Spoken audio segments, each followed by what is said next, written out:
Hello दोस्तों, गड़ा electronics एक बिजनेस गेम है। गड़ा इलेक्ट्रॉनिक्स ऐप अवेलेबल है play store and app store पे, तो अभी जाके डाउनलोड कीजिए, एंजॉय कीजिए।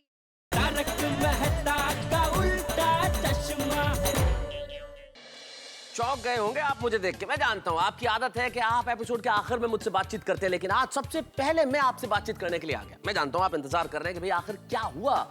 जो रिश्ता टूटने वाली बात हुई जेठालाल और बबीता के बीच, जेठालाल ने फैसला कर लिया कि वो रिश्ता तोड़ देंगे। उसके बाद हंगामे का इंतजार कर रहे हैं आप। दिखाएंगे, जरूर दिखाएंगे कि क्या हुआ, लेकिन उसके पहले आपको देखना एक स्पेशल कार्यक्रम आनंद का सफर। भाई इसकी भूमिका यूं बनी कि टप्पू सेना के सारे बच्चे सुबह सुबह मेरे घर आ गए। फिर देखिए क्या हुआ। क्या हुआ भाई, इतना तेजी से दौड़ के आ रहे हो? कुछ शैतानी की है? कोई शरारत नहीं की हमने। फिर मेहता अंकल, हम आपसे कुछ शेयर करना चाहते हैं। शेयर करना है? हाँ। कोई खाने पीने की चीज तो होगी नहीं, क्योंकि गोली साहब साथ में गोली साहब हो तो फिर खाने की चीज कैसे बच सकती है? हाँ? एक्चुअली अंकल, हम लोग राजेश खन्ना जी के बारे में कुछ जानना चाहते हैं, क्योंकि क्या ना, कोई भी चैनल पे देखो तो राजेश खन्ना जी के बारे में ही सब आ रहा है। अंकल, राजेश खन्ना जी बहुत बड़े सुपरस्टार थे। अरे हमें उनके बारे में कुछ बताओ ना। प्लीज। अरे वाह टप्पू सेना, आप लोगों को पुराने जमाने के सुपरस्टार्स के बारे में जानने की इतनी रुचि है, ये जान के मुझे बहुत खुशी हुई।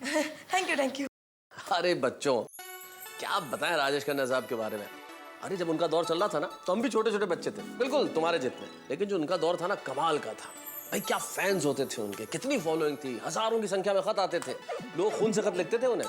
अपने जमाने के पहले सुपरस्टार थे वो। वाओ, मेहता अंकल, उनके बारे में कुछ और बताइए ना। अरे बताना क्या है, तुम्हें करके दिखाते हैं। अरे बेटा, यहाँ करके नहीं दिखाते। क्लब हाउस में एक प्रोग्राम करते हैं, ऐसा प्रोग्राम जिसमें तुम्हें राजेश खन्ना जी के बारे में सब कुछ बताएंगे। उनका अंदाज, उनकी अदाएं, उनके नगमे, ऐसी ऐसी चीजें तुम देख के खुश हो जाओगे। और उस प्रोग्राम का नाम होगा आनंद का सफर। क्या बोलते हो? ये झूमर देखा कितना बढ़िया है ना। एकदम आलीशान सजावट है। तो टप्पू के पापा, पता है मेरी माँ राजेश भाई खन्ना की बहुत बड़ी फैन है। अच्छा, अरे एक बार तो राजेश भाई खन्ना उनकी एक फिल्म के लिए अहमदाबाद आए थे प्रीमियर के लिए, तो वहाँ उनको मिलने भी गई थी। क्या बात कर रही है? तो फिर राजेश खन्ना जी मिले माँ से? नहीं, सिर्फ 5 मिनट का फर्क पड़ गया। 5 मिनट पहले ही माँ यात्रा पर निकल गई होगी ना। क्या? इस बार जरा उल्टा हुआ। माँ तो उस जगह पर पहुंच ही गई थी, लेकिन राजेश भाई खन्ना 5 मिनट पहले ही यात्रा के लिए निकल चुका था। मतलब वो मुंबई जाने के लिए निकल चुका था।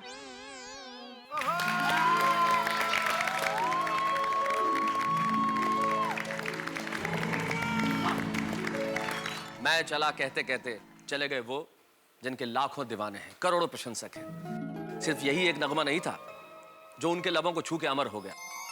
न जाने कितने नगमे, न जाने कितनी फिल्में, न जाने कितना प्यार पाया उन्होंने, सिर्फ इस मुल्क में नहीं, सारी दुनिया में। वो जतिन खन्ना जो राजेश खन्ना हो गए, वो राजेश खन्ना जिन्होंने लोगों के दिलों पर राज किया, वो राजेश खन्ना जो हिंदी फिल्म इंडस्ट्री के पहले सुपरस्टार रहे, वो राजेश खन्ना जिनकी अदाओं के लिए लाखों लोग दीवाने रहते थे, वो राजेश खन्ना जिनकी गाड़ी जब अपने घर के बाहर से निकलती थी तो टायर से निकलती हुई धूल को लड़कियां अपने माथे पे सिंदूर बना के लगा लेती थी। ऐसा प्यार बहुत कम लोगों को नसीब होता है। और वो राजेश खन्ना बहुत नाम करके इस दुनिया से चले गए, लेकिन कलाकार कभी मरता नहीं है। कलाकार सदैव अमर होता है। उनकी स्मृतियां हमारे दिलों में हमेशा बनी रहेंगी। रोशन क्या हो गया? कुछ नहीं। कोई गल नहीं यार। इन बच्चों के लिए हम उस दौर को आज यहाँ पुनर्जीवित करने जा रहे हैं जिस दौर को हमने तब देखा जब हम बच्चे थे। आइए शुरू करते हैं हिंदुस्तान के करोड़ों दर्शकों के चेहरों पे हमेशा मुस्कुराहट लाने वाला और जीवन में आनंद भरने वाले उस आनंद का सफर। जी हाँ दोस्तों, हमारे राजेश खन्ना जी को आंसू पसंद नहीं थे, इसलिए हम उनके बारे में आज मजेदार बातें करेंगे और हम सब गोकुलधाम वासी उनकी कुछ अदाएं भी पेश करेंगे। शायद उनकी जितनी अच्छी ना कर पाए, पर फिर भी कोशिश जरूर करेंगे। और हमारी ये कोशिश हमारे सुपरस्टार के लिए एक सलामी होगी। एक ऐसे सुपरस्टार जो फिल्म इंडस्ट्री में एक टैलेंट हंट के द्वारा आए थे। प्रोड्यूसर्स ने मिलकर एक टैलेंट हंट किया था जिसमें से 3 लोग चुने गए थे। उनमें से एक थे राजेश खन्ना। पहली फिल्म आई आखिरी खत, जो 1966 में रिलीज हुई, और 1969 में आई आराधना। जिसने भारत की फिल्म इंडस्ट्री में नहीं लोगों के दिलों में एक तूफान चला दिया और पैदा हुआ एक सुपरस्टार राजेश खन्ना।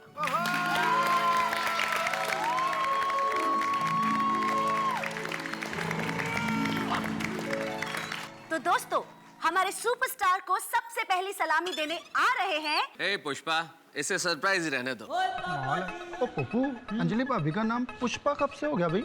जब से हमारे मेहता साहब राजेश खन्ना हो गए। ओ क्रैक्ड है यार। आज हम ये नहीं बता रहे कि कौन सबसे पहले आ रहा है। एक के बाद एक गोकुलधाम की जोड़ी आएंगी और सुपरस्टार काका राजेश खन्ना जी को देंगे अपनी सलामी। तो शुरू करते हैं आनंद का सफर।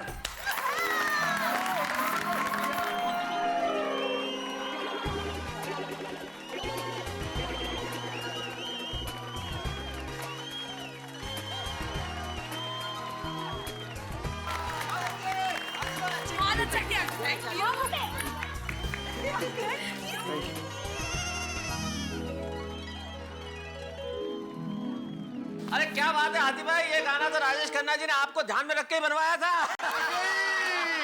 मजा आ गया आते भाई। और हो जा आपने क्या ना पतली कमरे, अरे क्या किया है। थैंक यू जेठा भाई। Thank you.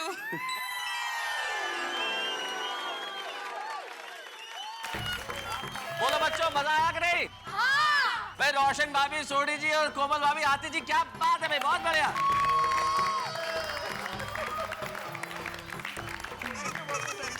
और बच्चों, देखा आपने ये दो गाने आज भी कितने ताजा लगते हैं। आज भी जब हम राजेश खन्ना जी के द्वारा पिक्चराइज गाने देखते हैं, वो तमाम नगमे जिन्हें उन्होंने पर्दे पे साकार किया, उन्हें देख के ऐसा लगता है कि आज भी वो बिल्कुल प्रासंगिक है। और सिर्फ ये दो गाने नहीं, ऐसे बहुत कम स्टार्स होंगे जिनको इतने खूबसूरत गाने पर्दे पे साकार करने का मौका मिलता है। उनका रोमांस, उनकी अदाएं, उनकी अदायगी, उनका अंदाज गानों में, उनका लोगों के दिलों में उतर जाना आज भी हमें उतना ही उसी तरह से याद आता है जितना उस जमाने में हम देखा करते थे। और सिर्फ यही गाना नहीं, कितने खूबसूरत नगमे जो उनके अंदाज से, उनकी अदायगी से और सुंदर हो जाते थे। वो शाम कुछ अजीब थी, ये शाम भी अजीब है, चिंगारी कोई भड़के तो सावन उसे बुझाए, जिंदगी के सफर में गुजर जाते हैं जो मकाम, और भी बहुत सारे खूबसूरत नगमे। मसलन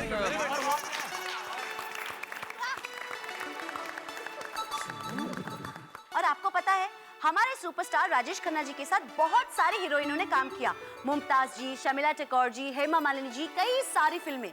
पर सबसे ज्यादा फिल्में उन्होंने हेमा जी के साथ की है। वो सभी हीरोइनें कितनी लकी थी ना जिन्होंने राजेश खन्ना के साथ काम किया है। ओ करेक्ट है। और सुनिए, तुम मेरे लिए बहुत लकी है। रोज ना मेरे अंदर रोमांस कूट के भर देती है। I love you. ऐसी कई सारी मजेदार बातें मैं राजेश खन्ना जी के बारे में आपको बताऊंगी, लेकिन अब अगला परफॉर्मेंस लेके आ रहे हैं। एक मिनट अंजलि, बताने की कोई जरूरत नहीं। अरे तारक, ये किस फिल्म का गाना है? ये उसी फिल्म का गाना है जिसके नाम में एक लफ्ज ऐसा है जो मेरी जिंदगी में तुम्हारी वजह से नहीं है। कौन सा? नमक। फिल्म का नाम था नमक हराम। ऋषिदा ने बनाई थी, इसमें बच्चन साहब भी साथ में थे। ऋषिदा ने काफी फिल्में बनाई, लेकिन खास तौर पे नमक हराम, आनंद और बावर्ची, जिनमें उनका अभिनय क्या कहने साहब। टिप्पू के पापा, हमने जो गाना सोचा है वो भी किसी ने कर लिया तो? एक मिनट रुक।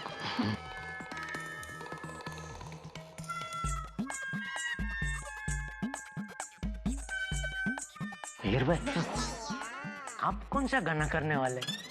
तमिल। तमिल? राजेश खन्ना जी ने तमिल पिक्चर कहाँ की थी? एक पिक्चर की थी। कौन सी? जेठालाल, जब हम स्टेज पर परफॉर्म करेंगे तब देख लेना। बैठो बैठो बैठो।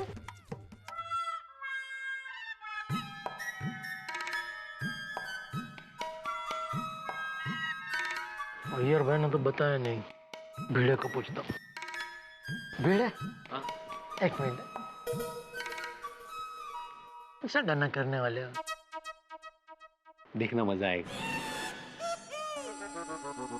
राजेश खन्ना जी की तो हर फिल्म लाजवाब थी और उनकी अपने एक्टर्स के साथ केमिस्ट्री भी लाजवाब थी। खास तौर पे मुमताज जी के साथ। मुमताज जी के साथ उन्होंने 8 फिल्में की और 8 ही ब्लॉकबस्टर थी, सुपर हिट।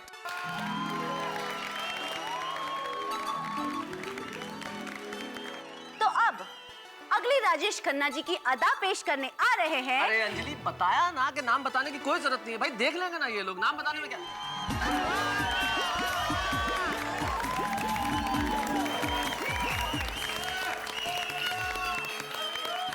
अंजलि भाभी, आप बहुत सुंदर लग रही है। अरे आपने तो मेरा मुंह की बात छीन ली बबीता जी, एकदम सुंदर लग रहे हैं। और इतनी खूबसूरत अंजलि भाभी के आगे हैंडसम मेहता साहब जो हैं। तो ऐसा लग रहा था मेहता साहब रात तो मिलेगा खाना। अंजलि भाभी आप टड्डन 70s की हीरोइन लग रही हो। वैसे सच तो ये है कि जैसे स्याहे के बिना कलम नहीं, वैसे ही तारक के बिना अंजलि नहीं। बच्चों क्या कहा था मैंने तुम्हें? मजा आ रहा है ना? पता चल रही है ना राजेश खन्ना जी की अदाएं और उनका अंदाज? हाँ, अरे अभी तो बहुत मजा आने वाला है। और जो अगला परफॉर्मेंस है भाई वो तो इतना कमाल का है कि आप खुद कहेंगे कि भाई क्या कर दिया इन लोगों ने।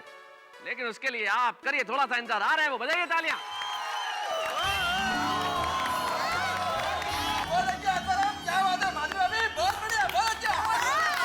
अरे भाई भिड़े, तुम अचार पापड़ की डिलीवरी के लिए जाते हो तब भी माधवी भाभी से ऐसे ही कहते हो अच्छा तो हम चलते।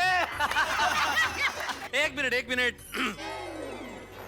मैं आत्माराम तुकाराम भिड़े, अरे इस गोकुलधाम सोसाइटी का एकमेव सेक्रेटरी आप सभी को थैंक यू बोलता हूँ रे।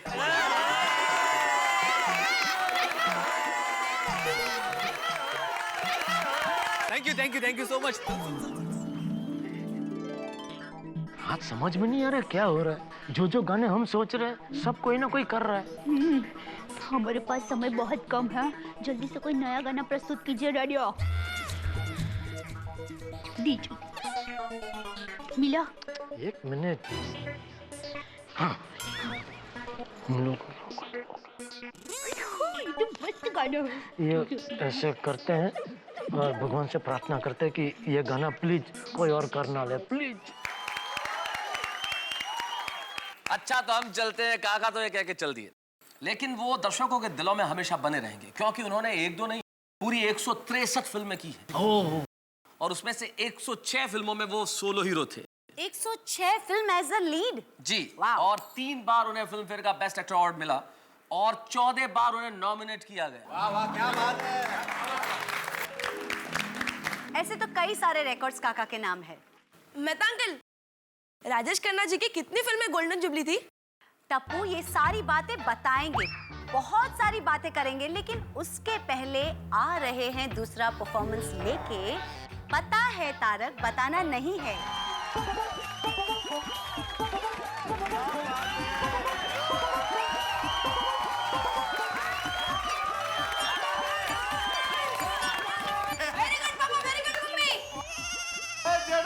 जबरदस्त, धमाकेदार, माइंड ब्लोइंग, एक्सीलेंट।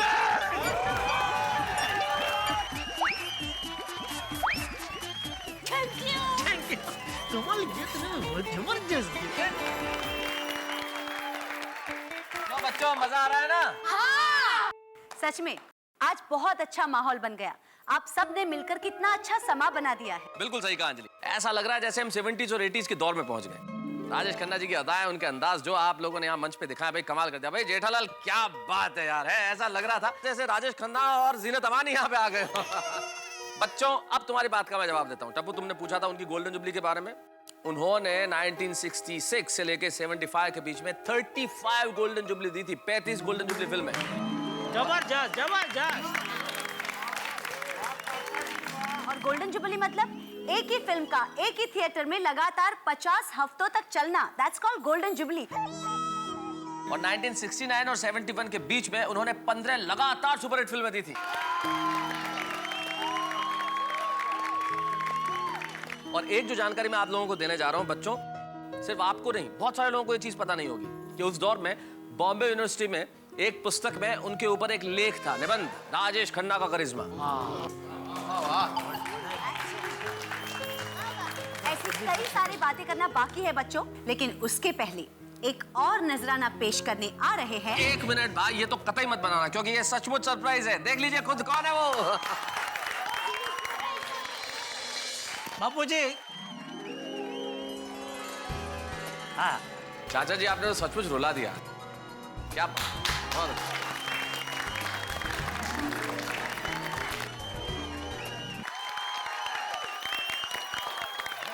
पता है राजेश खन्ना जी के बारे में कहा जाता था कि वो हमेशा दिल की सुनते थे, दिल से डिसीजन लेते थे। तभी तो उन्होंने अपनी फिल्म में भी कहा, बाबू मोशाय जिंदगी लंबी नहीं बड़ी होनी चाहिए। स्वर्गीय श्री राजेश खन्ना जी आज प्रत्यक्ष रूप से हमारे बीच में नहीं है, पर मेरा दावा है कि हम सबके दिल में हमेशा जीवित रहेंगे, क्योंकि आनंद अमर है।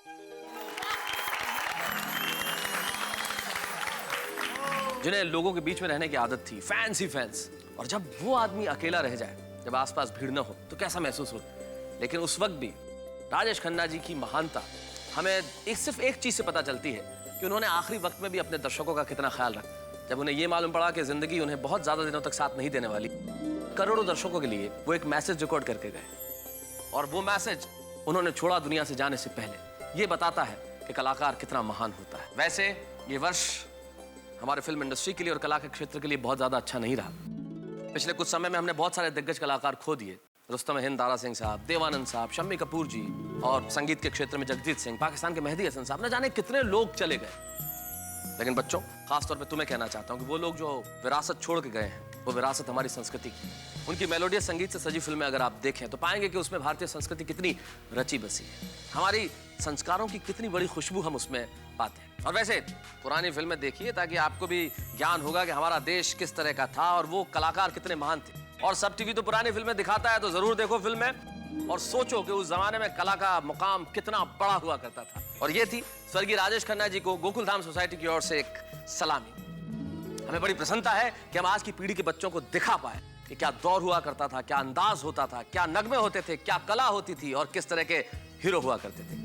हमारा काम पूरा हुआ। अच्छा, तो हम चलते हैं। एक मिनट मेहता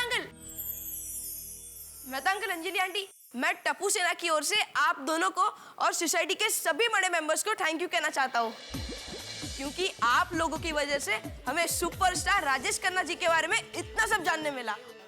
अरे थैंक यू। अरे धन्यवाद तो तुम्हें बच्चों के, तुम्हारी पीढ़ी ने हमारी पीढ़ी के कलाकारों में इतनी रुचि ली। लेकिन राजेश खन्ना जी कहीं गए नहीं है, हमारे दिलों में, जैसा कि अंजलि ने कहा, हमेशा जीवित रहेंगे। और वो चाहते थे कि उनके दर्शक, उनके फैंस हमेशा खुश रहे, उनके चेहरों पे आनंद रहे। तो चूंकि सावन का महीना चल रहा है, तो चाहते आते उन्हीं की एक सुपरहिट फिल्म का आनंद और मस्ती से ओतप्रोत गीत देखते हैं।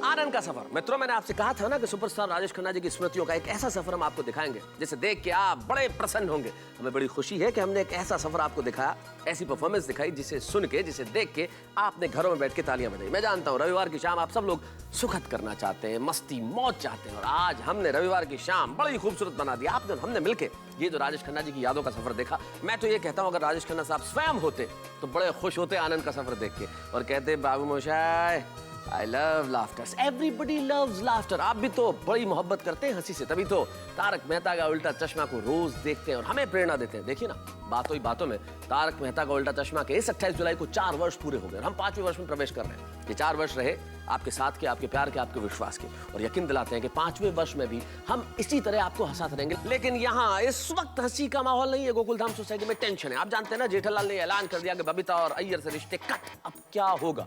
बबीता और अय्यर से रिश्ते कट? मैं जानता हूं ना आप कल्पना कर पा रहे हैं ना मैं कि क्या होने वाला है। भाई, होने वाले हंगामे है इस रिश्ते कट में क्या क्या हो सकता है, ये देखते रहिएगा हमारे साथ तारक मेहता का उल्टा चश्मा में। लेकिन एक बात हमेशा याद रखिए, रिश्ते कट होने की बात उन्होंने जरूर कही है, लेकिन हंसी कट नहीं होगी। देखते रहिए मेरे साथ तारक मेहता का उल्टा चश्मा।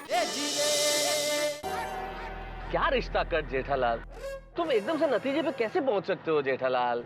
रिश्ता 1 सेकंड में टूट जाता है, रिश्ता बनने में बरसों लग जाते हैं, और तुम होगी अनाप शनाप बोले जा रहे हो रिश्ता कट। जिसके दिल को ठेस लगती है ना, उसी के दिल से आह निकलती है मेहता साहब।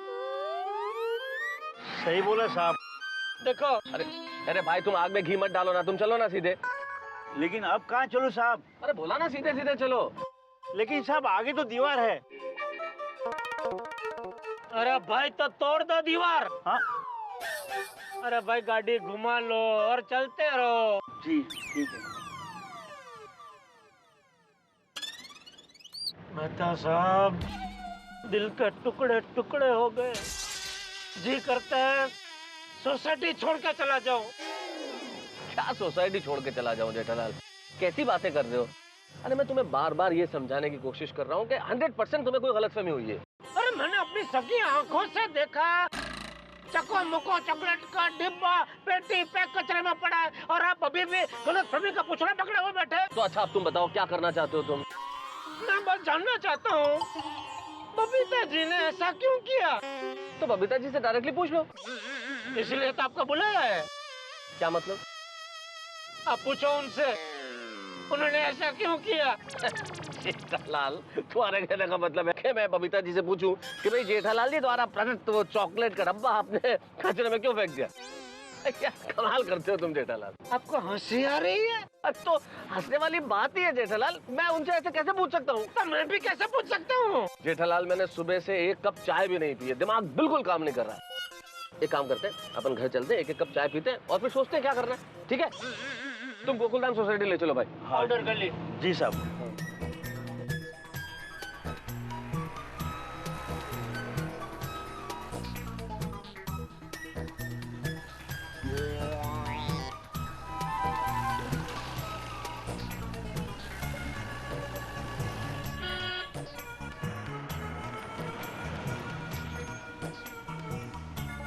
हाँ बस बस, रुको रुको रुको।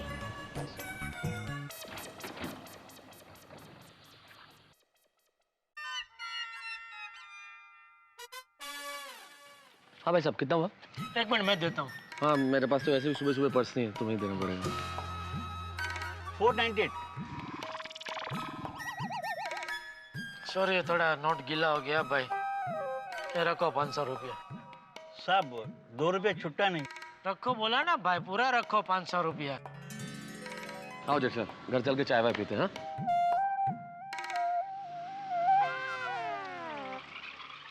जेठालाल, सब कुछ भूल जाओ।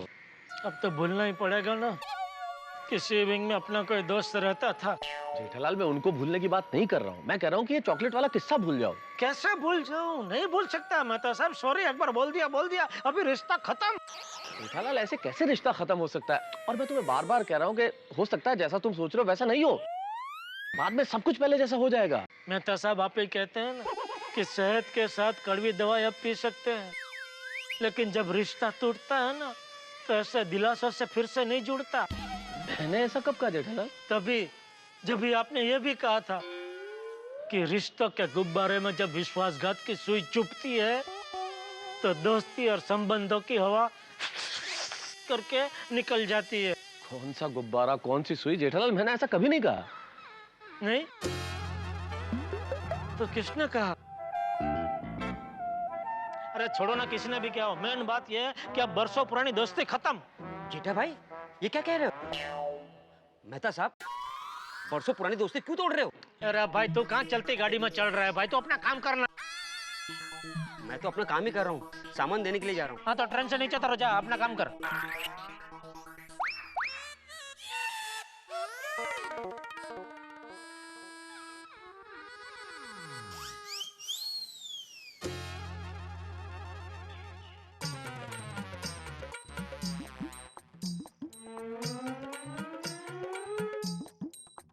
जेठालाल इतना गुस्से में? नक्की कुछ गड़बड़ हुई है। जेठालाल, अगर तुम बीच सोसाइटी में खड़े होके इस तरह का बर्ताव करोगे तो सबको पता चल जाएगा। हाँ तो चलने तो, मुझे कोई प्रॉब्लम नहीं है। तुम चलो मेरे साथ घर चलो। मुझे कहीं नहीं जाना है। अरे पर गुड जेठालाल। मॉर्निंग मेहता साहब। Good morning Jethalal. Good morning. क्या हुआ जेठालाल, कुछ टेंशन में हो? मेरा मुंह देख के लग रहा है मैं टेंशन में हूँ। देख नहीं रहा कितना खुश हूँ। एक दो दोस्त कंपाउंड में खड़े रह के खुशी खुशी बात नहीं कर सकते। आ गया पंचायत करने। देखो जेठालाल, मैं पंचायत करने नहीं आया हूँ, मैं तो सुविचार लिखने जा रहा था, तो आपको गुड मॉर्निंग करने के लिए चला आया। हो गई गुड मॉर्निंग।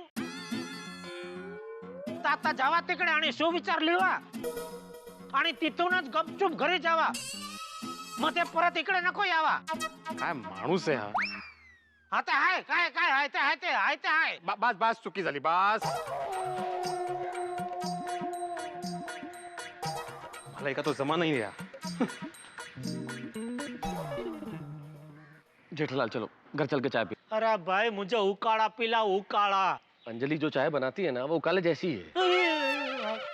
कुछ तो गड़बड़ हुई है, बता नहीं रहा है जेठालाल। मला काय?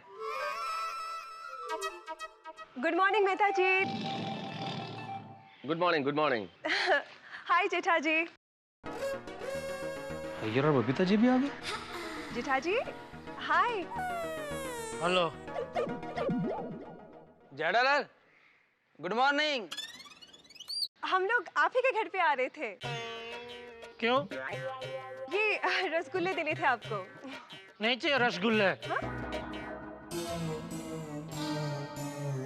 जेठालाल, अरे तुमने हमको चॉकलेट का डिब्बा दिया तो हमने मना नहीं किया, अब हम तुमको रसगुल्ले दे रहे हैं तो मना कर रहे हो? आपको रसगुल्ले पसंद है ना जेठा जी? थे।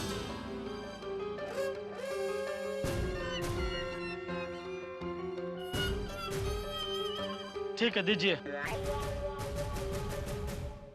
अब्दुल, इधर आ।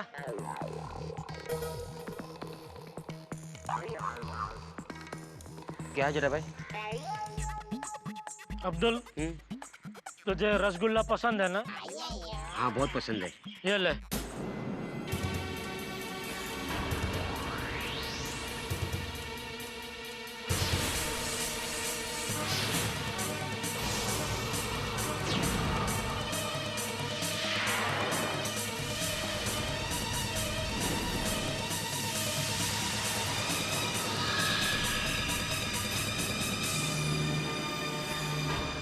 जेठा जी, अगर अब्दुल भाई को रसगुल्ले पसंद है तो मैं उनके लिए दूसरा डब्बा लाके दे दूंगी। पर आपको दिए हुए रसगुल्ले आपने अब्दुल भाई को क्यों दे दिए? आपको बुरा लगा ना? बुरा तो लगेगा ना जेठालाल, ये रसगुल्ले हम तुम्हारे लिए लाए थे। बस ठीक इसी तरह मुझे भी बुरा लगा बबीता जी। किस बात का? किस बात का? मैंने आपको चॉकलेट दी, आपने खाई भी नहीं और कचरे में फेंक दी।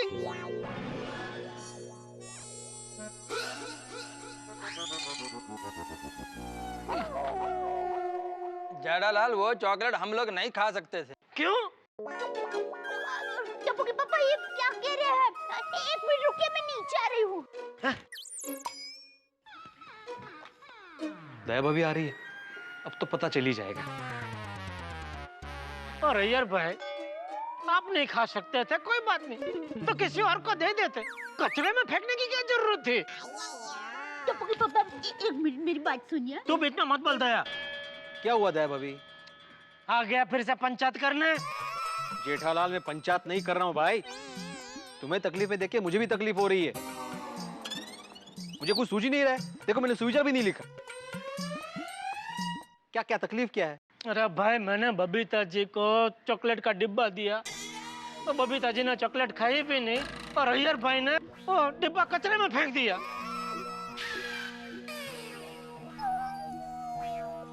ये तकलीफ है, बोलो। ओहो, वेरी बैड अय्यर, क्यों फेंका तुमने? अरे नहीं आत्माराम। अरे भिड़े भाई, देखिए वो चॉकलेट एक्सपायरी वाली थी। पायरी मतलब पायरी आम की चॉकलेट थी? अरे नहीं, एक्सपायरी मतलब वो पायरी आम नहीं, पायरी आम का तो सीजन गया। एक्सपायरी मतलब क्या, वो खाने का पैकेट होता है ना, उसकी तारीख चली जाती है ना, उसको एक्सपायरी कहते हैं। एक्सपायरी?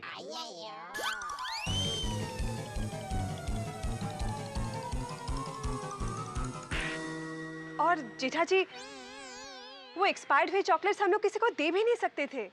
हाँ जेठालाल, इसलिए वो चॉकलेट का डिब्बा हमें फेंकना पड़ा। वेरी गुड अय्यर भाई, बहुत अच्छा किया आपने जो चॉकलेट कचरे के डब्बे में फेंक दिए। अरे भाई, खाने पीने की चीज अगर एक्सपायरी डेट के बाद खाई जाए तो फूड पॉइजनिंग हो सकता है। हो सकता है पेशेंट को हॉस्पिटल में भी भर्ती करना पड़े। हाँ, बहुत बड़ी गलती हो गई अनजाने में। सॉरी बबीता जी, सॉरी अय्यर भाई, सॉरी, बहुत बड़ी गलती हो गई।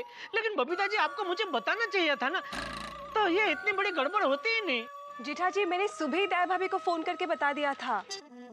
और दया भाभी तुम्हें सारी बात बताए जेठालाल, उसके पहले तुमने कचरे में चॉकलेट का डिब्बा देख लिया और न जाने क्या क्या सोच लिया।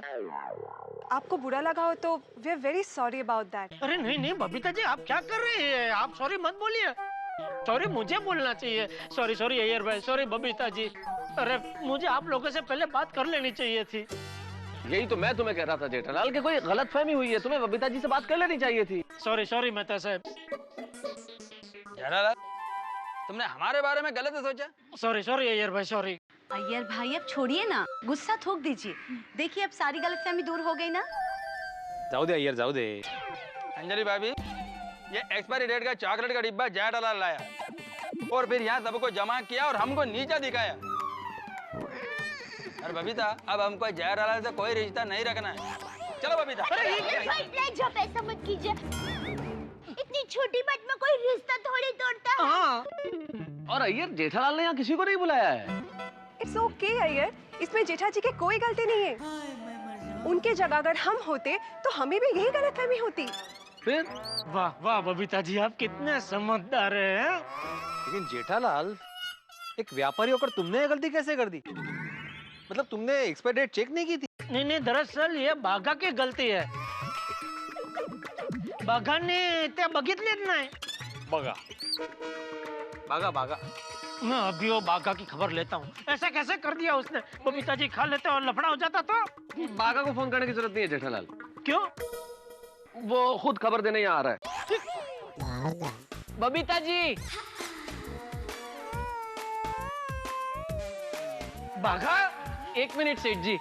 बबीता जी, ये लीजिए मीठे मीठे चोको मोको चॉकलेट्स, स्पेशली आपके लिए ही लाया हूँ। ये लीजिए। Thank you so much. और इसकी एक्सपायरी डेट 10 महीने बाद की है। अय्यर भाई, अगर इसको आपको फेंकना है तो आपको 10 महीने तक इंतजार करना पड़ेगा। की जरूरत नहीं पड़ेगी। बगा, ये चॉकलेट मैंने कहा था। वो क्या है, मेरी माँ हमेशा कहती है कि पति से अनजाने में कोई गलती हो जाए तो पत्नी को पति की उस गलती को सुधार लेना चाहिए। लेकिन बाघा मेरे भाई, अगर तू जो पहले चॉकलेट का डब्बा लाया था उसी वक्त एक्सपायरी डेट देख लेता तो ये सब गलतफहमी नहीं होती। बराबर। मेहता साहब, मैं तो हमेशा चीजें डेट चेक करके ही लेता हूँ। यहाँ तक कि अगर सब्जी खरीदूं तो भी सब्जी वाले से पूछ लेता हूँ कि ये सब्जी कितने दिन तक चलेगी। अरे तो फिर ये चॉकलेट के बॉक्स पे क्यों नहीं देखी एक्सपायरी डेट? सेठ जी, घाई में मुझसे गलती हो गई, और गलती तो इंसान से ही होती है, और मैं भी एक इंसान ही हूँ ना। अच्छा। अरे भाई, अब आप लोग बातें ही करते रहेंगे या चॉकलेट और रसगुल्ले भी खिलाएंगे? भाई अब्दुल को फ्री कीजिए, उसको जाना है। जल्दी।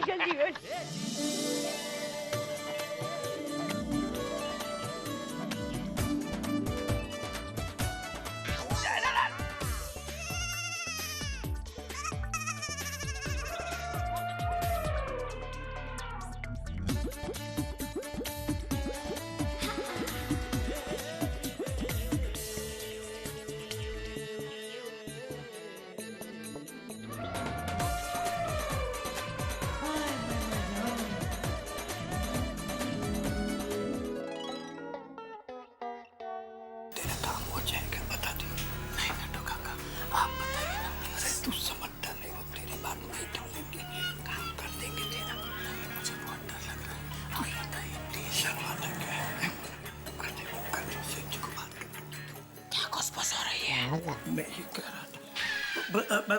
बागा, बता दे, सेठ जी को बता दे। नहीं नट्टू काका, आप ही बताइए ना प्लीज। अरे बता दे बेटा, सेठ जी कुछ नहीं करेंगे, मैं हूं ना। सेठ जी, 15,000 रुपए चाहिए। किसे? मुझे, लोन के तौर पर। तू एक काम कर, बाहर जा और अपनी दुकान का बोर्ड एक बार फिर से देख के आ। उस पर गड़ा इलेक्ट्रॉनिक्स लिखा है, गड़ा बैंक नहीं लिखा है बेटा। नहीं सेठ जी, यू मिसअंडरस्टैंडिंग। वो बैंक वाला लोन नहीं चाहिए, बागा को तो सेठ और स्टाफ वाला लोन चाहिए। क्यों चाहिए? नया मोबाइल खरीदना है? नहीं। अरे सेठ जी, मोबाइल तो बागा अपनी दुकान में से इंस्टॉलमेंट पर भी ले सकता है, उसके लिए पैसा क्यों मांगेगा? तो कहीं घूमने जाना है? नहीं सेठ जी, अभी तो मेरे कमाने के दिन है। लाइफ में मेरा प्लान एकदम फिक्स है। 50 साल तक खूब मेहनत करके ढेर सारा रुपया कमाऊंगा और 51वें साल से बैग लेकर दुनिया घूमने निकल पड़ूंगा। तो अभी 15,000 किस लिए चाहिए? सॉरी सेठ जी, वो मैं आपको अभी नहीं बता सकता। क्यों? वो सीक्रेट है और सरप्राइज भी। सेठ जी, आप बाघा को 15,000 रुपए की लोन देंगे ना तो वो आपको सामने अनमोल चीज देगा।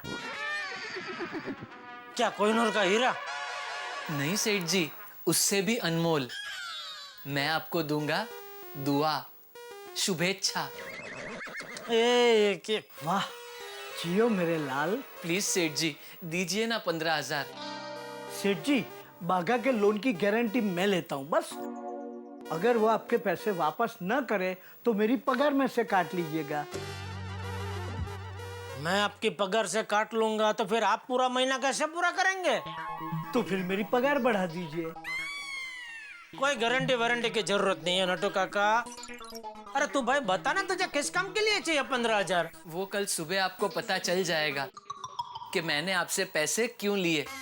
सेठ जी, आप देखेंगे तो खुद कहेंगे, अरे बाघा तूने ज्यादा पैसे क्यों नहीं मांगे, सिर्फ 15,000 ही मांगे। नहीं भाई, ऐसा कुछ मैं नहीं कहूंगा। और तू अभी टाइम पास बंद कर। बाघा, सेठ जी पैसे दे रहे हैं, टाइम पास बंद कर। नटू काका, सेठ जी मुझ पे भरोसा रखिए, मैं किसी अच्छे काम के लिए ही लोन मांग रहा हूँ। सेठ जी please,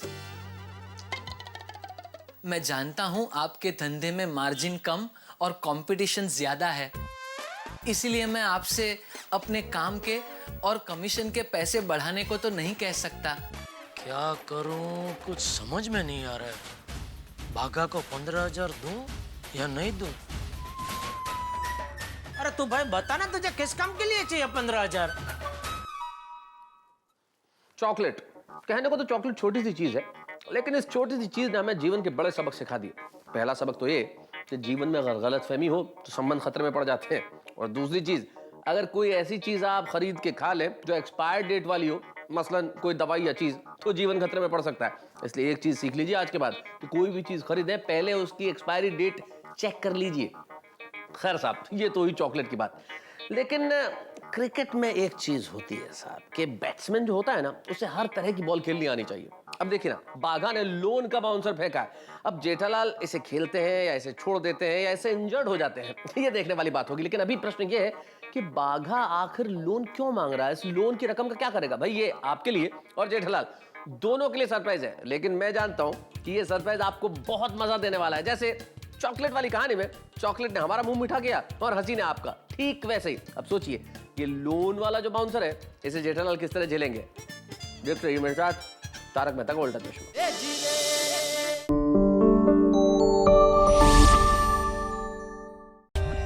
For more updates, subscribe to our channel, click the show links and enjoy watching the videos.